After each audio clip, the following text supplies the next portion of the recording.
and he created the special counsel's office. The appointment order directed the office to investigate Russian interference in the 2016 presidential election. This included investigating any links or coordination between the Russian government and individuals associated with the Trump campaign. Now, I have not spoken publicly during our investigation. I'm speaking out today because our investigation is complete. The Attorney General has made the report on our investigation largely public.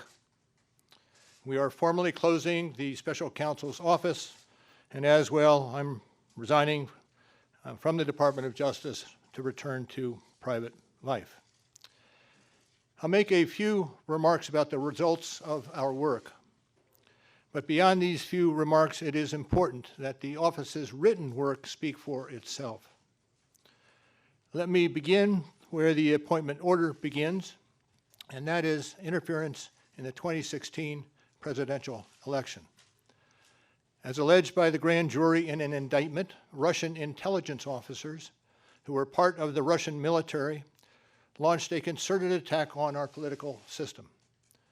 The indictment alleges that they used sophisticated cyber techniques to hack into computers and networks used by the Clinton campaign.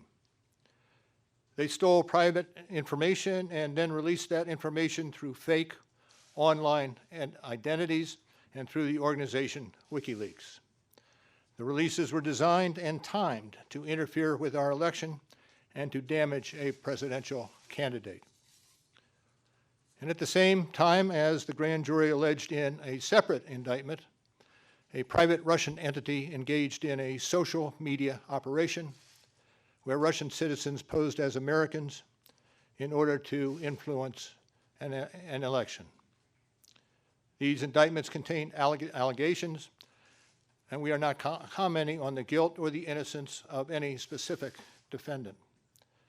Every defendant is presumed innocent unless and until proven guilty. The indictments allege, and the other activities in our report describe, efforts to interfere in our political system. They needed to be investigated and understood, and that is among the reasons why the Department of Justice established our office.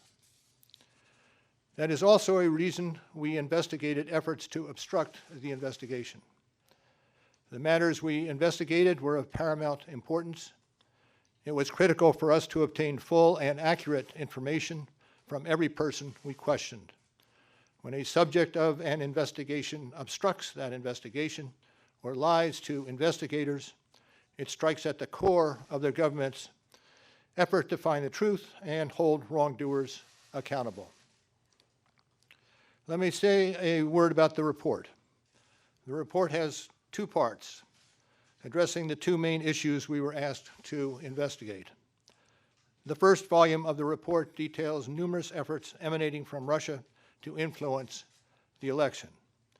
This volume includes a discussion of the Trump campaign's response to this activity, as well as our conclusion that there was insufficient evidence to charge a broader conspiracy. And in the second volume, the report describes the results and analysis of our obstruction of justice investigation involving the president. The order appointing me special counsel authorized us to investigate actions that could obstruct the investigation. And we conducted that investigation, and we kept the office of the acting Attorney General apprised of the progress of our work. And as set forth in the report, after that investigation, if we had had confidence that the president clearly did not commit a crime, we would have said so. We did not, however, make a determination as to whether the president did commit a crime. The introduction to the Volume 2 of our report explains that decision. It explains that under long-standing department policy, a president cannot be charged with a federal crime while he is in office. That is unconstitutional.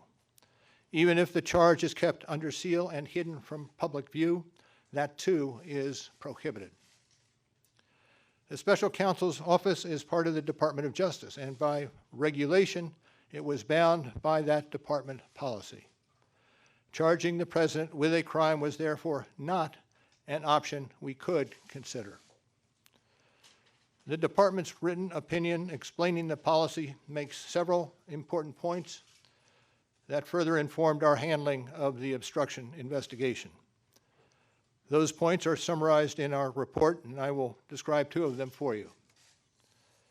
First, the opinion explicitly permits the investigation of a sitting president because it is important to preserve evidence while memories are fresh and documents available. Among other things, that evidence could be used if there were co-conspirators who could be charged now.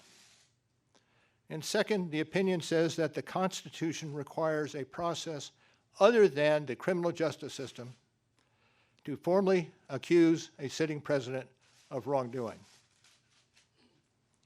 And beyond department policy, we were guided by principles of fairness. It would be unfair to potentially accuse somebody of a crime when there can be no court resolution of the actual charge. So that was Justice Department policy. Those were the principles under which we operated, and from them we concluded that we would not reach a determination one way or the other about whether the president committed a crime. That is the office's final position, and we will not comment on any other conclusions or hypotheticals about the president. We conducted an independent criminal investigation and reported the results to the Attorney General, as required by department regulations. The Attorney General then concluded that it was appropriate to provide our report to Congress and to the American people. At one point in time, I requested that certain portions of the report be released.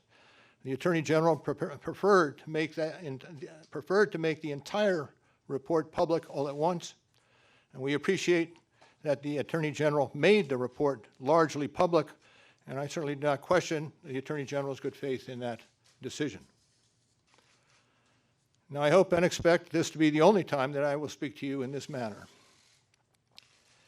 I am making that decision myself. No one has told me whether I can or should testify or speak further about this matter. There has been discussion about an appearance before Congress. Any testimony from this office would not go beyond our report. It contains our findings and analysis and the reasons for the decisions we made. We chose those words carefully, and the work speaks for itself. And the report is my testimony. I would not provide information beyond that which is already public in any appearance before Congress. In addition, access to our underlying work product is being decided in a process that does not involve our office. So beyond what I've said here today and what is contained in our written work, I do not believe it is appropriate for me to speak further about the investigation or to comment on the actions of the Justice Department or Congress. And it's for that reason I will not be taking questions today as well. Now, before I step away, I want to thank the attorneys, the FBI agents, the analysts, the professional staff who helped us conduct this investigation in a fair and independent manner. These individuals, who spent nearly 2 years with the special counsel's office, were of the highest integrity. And I will close by reiterating the central allegation of our indictments, that there were multiple, systematic efforts to interfere in our election. And that allegation deserves the attention of every American. Thank you. Thank you for being here today. Sir, if you're subpoenaed, do you need to appear before Congress? No question.